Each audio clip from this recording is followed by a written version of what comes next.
Little Miss Bossy and the Magic Word. Roger Hargreaves.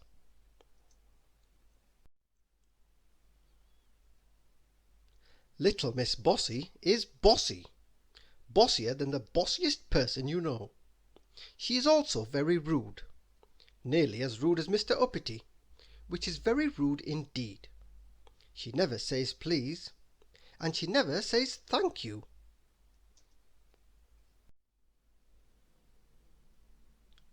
Like the time she met Mr. Sneeze. "Achoo!" sneezed Mr. Sneeze. "Stop sneezing!" ordered Miss Bossy. "I can't help it," replied Mr. Sneeze. "Nonsense!" said Miss Bossy.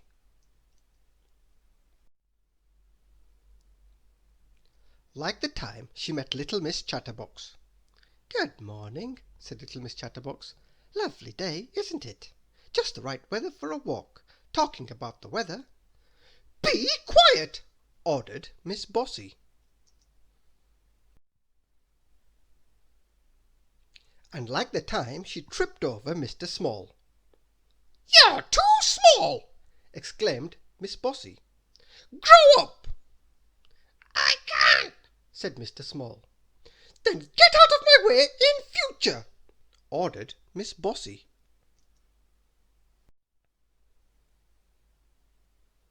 Poor Mr. Sneeze, poor Little Miss Chatterbox, and poor Mr. Small.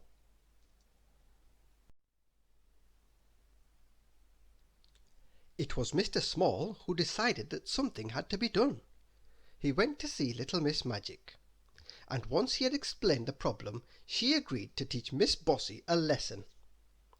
"And I think I know just how to do it," she replied.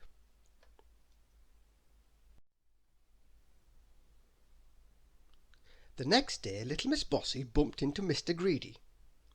"You're too big!" she cried. "Lose some weight!" At the same time Little Miss Magic, who had followed Little Miss Bossy, muttered a very magic word. And do you know what happened? Of course you don't.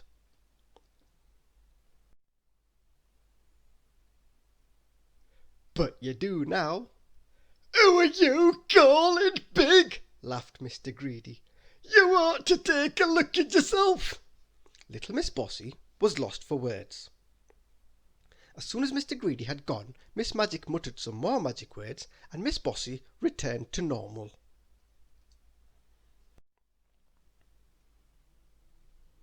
Further down the lane, Miss Bossy passed Mr. Cheerful's gate. He was painting stripes on his house to cheer it up. "That looks ridiculous!" snapped Miss Bossy. "Paint over those stripes!" Little Miss Magic whispered the very magic word again. Mr. Cheerful started to chuckle. "You ought to look at yourself," he laughed.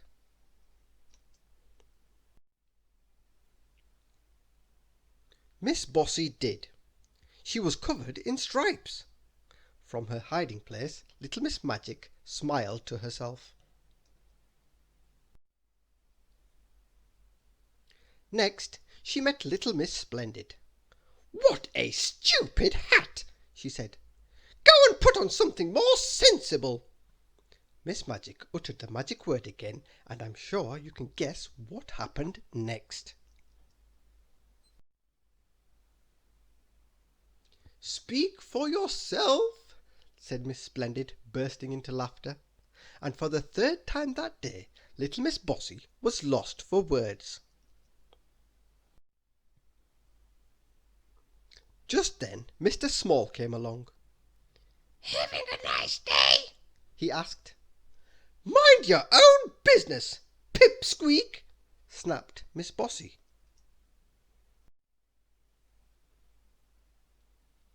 "And who are you to call me Pipsqueak?" said Mr. Small, and chuckled. "Haven't you learnt your lesson yet?"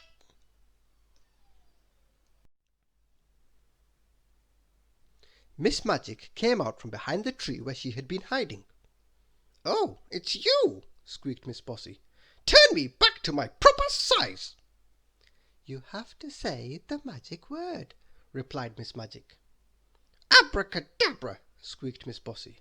No, that's not the magic word I was thinking of. I'm sure you know what the magic word is, but it took Miss Bossy a bit longer to think of it. Police, she said eventually. And did she learn her lesson?